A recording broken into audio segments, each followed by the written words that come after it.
he's done a lot for the state, done a lot for education, what he's done for the University of Mississippi and what he's done for Millsaps here. That speaks really high of him. You know, he believes in education.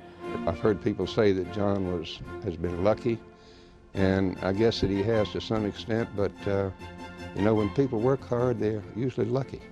Think about communications, think about cellular telephones. John was always out on that leading edge, and he in order to do that as a person or as in a business, you have to be open-minded. Also, he has a reputation of being an honest businessman. He's not stepped on others, he's not shoved people out of the way to be successful. As a matter of fact, he's brought a lot of Mississippians along with him. There are many business success stories in our state. His is one of the more conspicuous, though, and I think it's been one that we've all watched with great satisfaction to see his success and the fact that it's reflected great credit on the state of Mississippi. Careers, successes, and achievements like John Palmer's are rare. In little more than 5 years, John Palmer transformed a small spin-off messaging business into a telecommunications leader. He and his company, Mtel, literally changed the way people communicate. He helped make Jackson, Mississippi one of the nation's telecommunications centers, a community he generously serves on a personal level as well. And as masterfully as he led his companies, he graciously served his country as our ambassador to Portugal. The Palmer family was from Corinth, where John was born. John's father was a businessman himself, an entrepreneur. He ran a coal company after his grandfather died. Then he went into various businesses, including ownership of the Daily Corinthian, one TV station, and several radio stations in Mississippi, Tennessee, and Kentucky. John went to Ole Miss, where he played on the varsity basketball team and earned an MBA. He moved to Jackson and began his career as a CPA. He bought his first paging company in the 1960s, AAA Answer Phone. The company handled two-way mobile telephone communications as well. John was their CPA and saw the profit-making potential others did not recognize. At that point, the paging industry was in its infancy. John knew where it was going. He knew the technology, and he could develop the business plan to take advantage of that opportunity. Before long, he had brought statewide mobile telephone service to Mississippi. In the early 1970s, he sold his accounting practice and formed a holding company, Middle South Communications.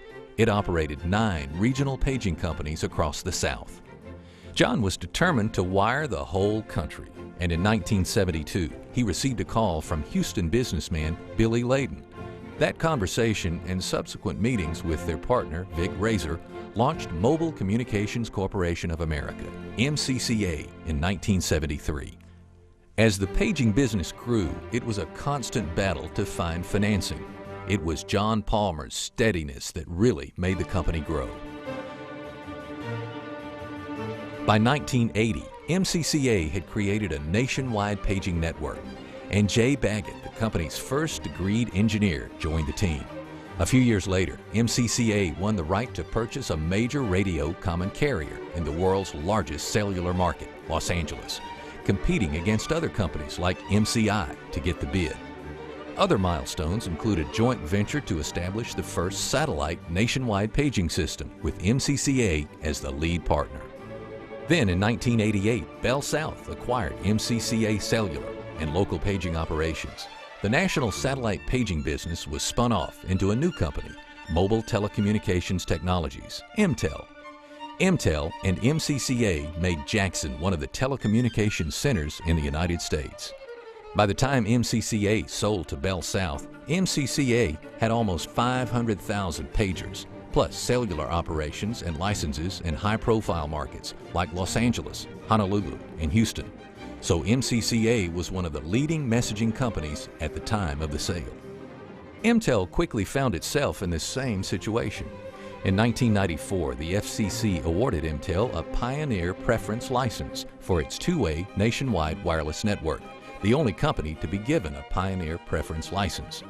Mtel offered wireless text, fax, voice messaging, and computer-integrated email services, and through its SkyTel subsidiary, had the ability to serve 39 million mobile professionals as they travel throughout the United States and around the world.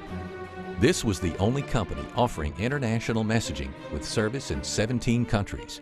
John served as chairman of SkyTel until its sale in 1999. John Palmer's service to his community and to the United States is extensive. From his generous endowments to the University of Mississippi and Millsaps College, to his service to President Reagan and both Presidents Bush, culminating in his swearing in as ambassador to Portugal in November 2001, and serving in that capacity through September 2004.